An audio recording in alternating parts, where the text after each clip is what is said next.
So hey guys, this is your buddy Pushkar Singh aka IIT in Pushkar. वैसे तो मैं इस चैनल पर मैं अपने और मेरे फ्रेंड्स के बीच जो फन होता है उसे दिखाता हूँ और आईआईटी में मेरी लाइफ कैसे बीत रही है उसे दिखाता हूँ। लेकिन आईआईटी की लाइफ से पहले मैं जेई की लाइफ को भी जी चुका हूँ। सो वो उस लाइफ को मैं दिखा तो नहीं सकता, तो मैंने सोचा कि क्यों ना उसे बताया जाए कि मैं कैसे अपनी जेई की लाइफ में मैंने चीज़ों को देखा, कैसी मेरी जर्नी रही, कैसे मैंने ट्वेल्थ क्लास से मैं कोटा गया, फिर कोटा में ड्रॉप ईयर के बाद फिर मैं आईआईटी में आया। तो बात है जब 2020 में कोरोना आ चुका था और 2020 में मैं 11th में भी गया था। मुझे जेई की प्रिपरेशन करनी है, ये तो मैंने 10th से ही डिसीजन मैं ले चुका था। लेकिन लॉकडाउन लग चुका था कोरोना की वजह से, जिस वजह से कोचिंग्स वगैरह और भी काफ़ी चीज़ें सब तो बंद हो चुकी थी। तो बाहर जाने का ऑप्शन तो बंद हो गया। तो मैंने अपने एरिया की ही मेरी एक कोचिंग थी जिसमें मैं 8 क्लास से ही पढ़ता था। वहाँ पे जेई की भी प्रिपरेशन करवाते थे। तो मैं वहीं पे अपनी जेई की प्रिपरेशन मैंने अपनी शुरू की, उसी कोचिंग में रहकर मैंने अपनी जेई की प्रिपरेशन स्टार्ट की। शुरू में तो मुझे ठीक लग रही थी कि चलो ठीक है, जेई की प्रिपरेशन हो जाएगी। लेकिन प्रॉब्लम धीरे धीरे शुरू हुई, क्योंकि मुझे ये देखा कि मुझे उस लेवल के स्टूडेंट्स वहाँ पे तो मिल ही नहीं रहे हैं जैसा मैं चाहता था। कोरोना में सबसे कांटेक्ट तो टूट ही चुके थे। कोई कोचिंग्स आ रहे हैं, अगर कोचिंग कोई चला रहे हैं तो मतलब कोई आ ही नहीं रहा कोचिंग में। और जेई की प्रिपरेशन तो कोई कर ही नहीं रहा, किसी से भी पूछो तो नहीं, अभी तो वो स्कूल की बोर्ड्स के लिए पढ़ रहा है, ये पढ़ रहा है। जेई की प्रिपरेशन कोई सीरियसली करना ही नहीं चाहता, और मैं जेई की प्रिपरेशन करना चाहता हूँ लेकिन कोई कंपटीशन ही नहीं दिख रहा है। अगर एनवायरनमेंट ही वैसा नहीं मिलेगा तो मैं भी मतलब कॉम्पिटिटिव कैसे फील करूंगा। ये प्रॉब्लम वहाँ पे बहुत फेस हो रही थी। फिर धीरे धीरे ऐसे ही 2-3 महीने बीते, फिर 2020 से ही, क्योंकि कोरोना आ चुका था, लॉकडाउन थे, और ऑनलाइन एडटेक इंडस्ट्री का राइज यहीं पे हुआ था। यहीं पे बूम हुआ था ऑनलाइन एडटेक। पूरी ऑनलाइन धीरे धीरे ग्रोथ पे जा रही थी, लोग ऑनलाइन से जुड़े, ऑनलाइन प्लेटफॉर्म से जुड़े। मैंने भी देखा कि यार ऑनलाइन में तो इतने अच्छे अच्छे टीचर्स मिल जा रहे हैं और तुम घर से एक्सेसिबल हो काफ़ी टीचर्स से, और काफ़ी अच्छे टीचर्स से पढ़ सकते हो। सो मैंने भी ये देखकर मैंने भी डिसाइड किया कि चलो ठीक है, मैं ऑनलाइन ही करता हूँ। तो मैंने अपनी जो कोचिंग थी ऑफलाइन उसे छोड़कर मैं ऑनलाइन की तरफ शिफ्ट हो गया। मैंने ऑनलाइन एडटेक कोचिंग ज्वाइन की, एक। और फिर उसके बाद मैंने ऑनलाइन पढ़ाई शुरू की। ऑनलाइन में अच्छा लग रहा था कि टीचर्स अच्छे अच्छे लेवल के मिल गए और मैं अपने स्पीड के हिसाब से पढ़ सकता हूँ।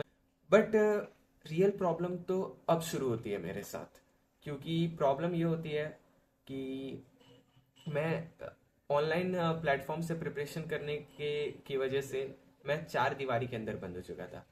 आसपास तो कोई लोग मिलते नहीं थे जो जेई की प्रिपरेशन कर रहे हैं, और अकेला मैं कर रहा हूँ। कोई कंपटीशन ही नहीं फील होता। प्रॉब्लम यहीं से शुरू हुई कि ना कोई कंपटीशन फील हो रहा है।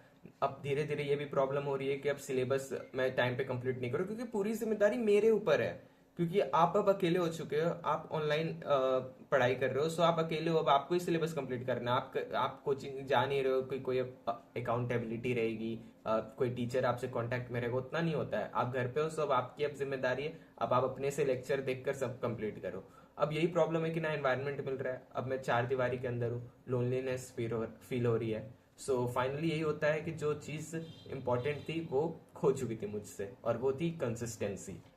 कंसिस्टेंसी मेन चीज़ होती है कोई भी एग्जाम के लिए, और कंसिस्टेंसी मुझसे खो चुकी थी। मैं कभी बहुत ज़्यादा ही पढ़ लेता था और कभी बिल्कुल ही नहीं पढ़ता था। और एक होती है कि 7 दिन आपने बहुत ज़्यादा पढ़ा, एक दिन नहीं पढ़ा, चलो ठीक है। लेकिन यहाँ पे 2 दिन पढ़ रहा हूँ ज़्यादा, एक दिन पढ़ रहा हूँ काफ़ी ज़्यादा, तो दूसरे तीसरे दिन ही नहीं पढ़ रहा हूँ पूरा। ये बहुत गलत आदत हो चुकी थी, और ऐसे ही धीरे धीरे करते करते दिन बीतते गए, और मेरे दिमाग में हमेशा टेंशन रहता था कि यार सिलेबस इनकम्प्लीट है, सिलेबस इनकम्प्लीट है। इस वजह से दिमाग पे इतना स्ट्रेस रहता था कि मैं कोई पार्टी वगैरह भी उतनी कहीं जाया नहीं करता था, क्योंकि दिमाग में ये चलता था कि अच्छा ये करना है सिलेबस। लेकिन रूम पे जब पढ़ाई करो तो फिर मोबाइल चलाने लगो, यूट्यूब खोल लिया, तो फिर ये सब दिमाग से निकल जाते थे, और टाइम कैसे वेस्ट हो जाता था पता ही नहीं चलता था। और कभी कभी तो फिर रातों को ऐसा होता था कि नींद भी नहीं आती थी, ये सोचकर कि यार सिलेबस ही मेरा बचा हुआ है और इनकम्प्लीट है, बहुत लोग मुझसे आगे निकल गए होंगे। मैं जैसी अपनी जेई की लाइफ चाहता था कि मैं जेई में ऐसे प्रिपरेशन करूंगा जो मैंने सोच रखा था, वैसा कुछ नहीं हो रहा था, एकदम नहीं हो रहा था। सो बहुत दुख होता है उस चीज़ को लेकर, बहुत डिप्रेस तरीके से कुछ महीने ऐसे ही चलते थे, काफ़ी स्ट्रेस होता था दिमाग पे। पर ठीक है, मैं थोड़ी थोड़ी पढ़ाई करते ही रहता था, मैं छोड़ता नहीं था, मैं करते रहता था, क्योंकि बहुत लोगों को मैंने उस टाइम पे देखा, अपने दोस्तों को, काफ़ी लोगों को, सब छोड़ चुके थे पढ़ाई, मतलब सब छोड़ ही देते थे। लेकिन मैं, मेरे में ये क्वालिटी अच्छी थी कि चलो मैं कुछ कुछ दिन नहीं पढ़ता, लेकिन मैं कभी पढ़ाई छोड़ता नहीं था, मैं करने की कोशिश करता था कि मैं खुद से जितनी चीज़ें कर लूँ। सो ऐसी चीज़ें बीतती गई, और फिर मैं, और इसी तरीके से जेई 2022 आता है, और फर्स्ट अटेम्प्ट होता है, और फर्स्ट अटेम्प्ट होता है, और उसमें मेरे ज़्यादा कुछ नहीं, 87.5 परसेंटाइल आते हैं। सो 87.5 परसेंटाइल में से तो समझ में आ गया कि इससे तो कुछ होने वाला तो नहीं है। फिर एक महीने की गैप के बाद सेकेंड अटेम्प्ट था, तो मैंने उसमें थोड़ी मेहनत करी कि मैं कोशिश करता हूँ कुछ कुछ तो आ जाए, परसेंटाइल अच्छी। और मैं एग्ज़ाम देकर आया, तो मैं थोड़ा सोचा कि यार एग्ज़ाम तो अच्छा चला गया, सेकेंड अटेम्प्ट उसमें तो मेरे लग रहे थे कि 96 97 परसेंटाइल आ जाएंगे, फर्स्ट अटेम्प्ट को देख करके। फर्स्ट अटेम्प्ट में जिस हिसाब से आए मार्क्स पे परसेंटाइल, वैसे सेकेंड अटेम्प्ट में भी उस हिसाब से तो मेरे आ जाएंगे 96 97। लेकिन प्रॉब्लम ये होती है कि फर्स्ट अटेम्प्ट और सेकेंड अटेम्प्ट में बहुत डिफरेंस होते हैं। सेकेंड अटेम्प्ट में अब हाई मार्क्स पे भी लो परसेंटाइल बनती है, तो मेरे मार्क्स तो बढ़ गए सेकेंड अटेम्प्ट में, लेकिन मेरी परसेंटाइल कुछ ज़्यादा नहीं इंक्रीज हुई, 93 परसेंटाइल तक गई। तो फाइनली मेरा जेई 2022 93 परसेंटाइल के साथ खत्म होता है, और जिससे मेरी रैंक बनी थी अराउंड 61,000। सो जनरल कैटेगरी में तो समझ में आ गया कि इस रैंक पे तो कोई अच्छी गवर्नमेंट कॉलेज नहीं मिलने वाली।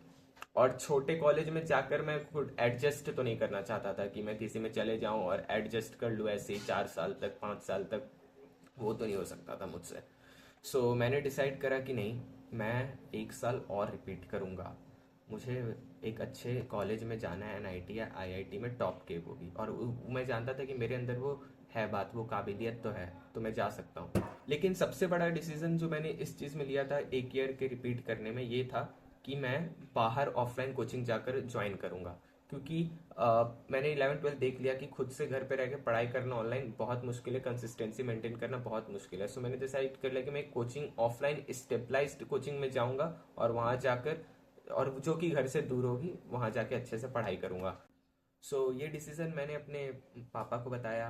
पापा को बताया, पापा मेरे काफ़ी सपोर्टिव रहे, मेरे पेरेंट्स हमेशा से सपोर्टिव रहे हैं। खैर मेरे फैमिली में तो इतने पढ़े लिखे लोग कोई नहीं है, इस एग्ज़ाम के बारे में भी किसी को कुछ खास पता नहीं था। लेकिन जो भी मैंने एग्ज़ाम के बारे में सोचा कि मुझे ऐसे करनी है, मुझे ये बुक्स लेना है, वो लेना है, पापा ने कभी उस चीज़ के लिए मना नहीं करा, उन्होंने मुझे हमेशा सपोर्ट किया, क्योंकि उन्हें पता था कि ना, उन्हें बहुत चीज़ें नहीं पता है जो मुझे पता है, और मुझे क्या करना है वो उन्हें पता है कि ये रिस्पॉन्सिबल है हर चीज़ को लेकर, ये कर लेगा जो इसे करना है। सो वो हर चीज़ में सपोर्ट करते थे। जब मैंने कहा कि नहीं, मैं ऑनलाइन ही प्रिपरेशन घर पे करूँगा, तो भी उन्होंने सपोर्ट करा था, लेकिन उन्होंने मना करा कि नहीं नहीं, बाहर जाके करोगे तो ज़्यादा बेटर होगा। लेकिन मैंने ही मना करा था, जिसका, जो कि बाद में गलत भी साबित हुआ, और मैंने प्राइस भी पे किया उसके लिए। लेकिन फिर से मैंने कहा इस बार पापा को कि पापा, इस बार तो बाहर जाके प्रिपरेशन अब मुझे करनी है। तो पापा सपोर्ट करे, ठीक है, तुम बाहर जाकर ही पढ़ाई करो।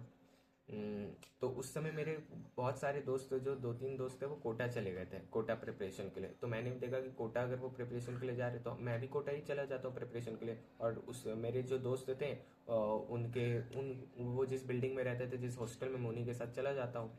सो मैं वहीं पे रूम अवेलेबल थी, तो मैं उसी के साथ वहाँ शिफ्ट होने के लिए तैयार हो गया था।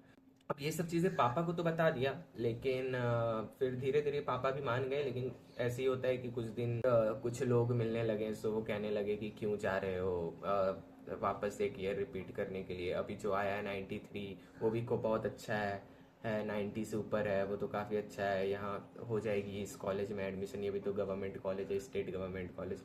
लेकिन तो बहुत लोग बोल रहे थे कि एडजस्ट कर लो, लेकिन मैंने नहीं किया। मैंने बोला कि नहीं, मैं तो भाई, मेरा, मैं जानता हूँ कि मेरा लेवल क्या है, मैं क्या डिजर्व करता हूँ, मैं कर लूँगा बहुत अच्छी चीज़। सो मैंने डिसाइड करा, मैंने किसी की बात नहीं सुनी, मैंने जो सोचा मैंने वही किया। सो अगर तुम लोगों को भी कोई अगर कुछ डिसीजन लेना हो, और कोई अगर अपनी ओपिनियन बाहर से रख रहा हो, लेकिन तुम्हें अपने आप कॉन्फिडेंस है कि नहीं यार मैं तो ये कर सकता हूँ, मुझे भरोसा है खुद पे, मतलब कॉन्फिडेंस होना चाहिए, कर लूँ। ऐसा नहीं कि ना बस, अगर वो सही भी बोल रहे हैं और तुम बस ऐसे ही कॉन्फिडेंस, ओवर कॉन्फिडेंस में बोल रहे हो, और बाद में तुम कुछ प्रूफ भी नहीं कर पाए। क्योंकि बहुत फिर बाद में, अगर अगर मान लो हार गए, नहीं कर पाए, तो बाद में लोग सुनाएंगे, देखो हमने तो ऐसा कहा था, देखो सच में आप नहीं कर पाए उस चीज़ को। तो सुनने को मिलेगी बाद में आगे चीज़ें। सो जब विश्वास हो कि नहीं कर सकता हूँ, कॉन्फिडेंस हो, लगता है कि काबिलियत है, तो ऐसे ही डिसीजंस लो। और फाइनली मैं इसी तरह से कोटा आ गया। और कोटा का एक्सपीरियंस काफ़ी अमेजिंग था। वो तो एक अलग ही दुनिया है कोटा। मैं पहली बार चार दीवारी के अंदर, मैं हमेशा 2 साल से रहा, मैं हमेशा मतलब घर 12th तक तो मैं कहीं गया ही नहीं था, तो मैं घर में ही रहता था।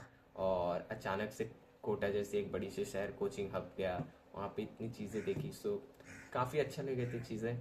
तो कोटा के बाद मैं कैसे मैंने प्रिपरेशन की, कोटा में क्या हुआ, कोटा में मेरा एक्सपीरियंस कैसे रहा, कोटा में मैंने कैसे प्रिपरेशन की, और कोटा से मैं आईआईटी तक की जर्नी कैसी कैसे हुई मेरी। सो वो सब नेक्स्ट वीडियो में डिस्कस करेंगे, नहीं तो वीडियो काफ़ी बड़ी बन जाएगी। तब तक के लिए चलो बाय गाइस, होप सो आपको वीडियो पसंद आई हो।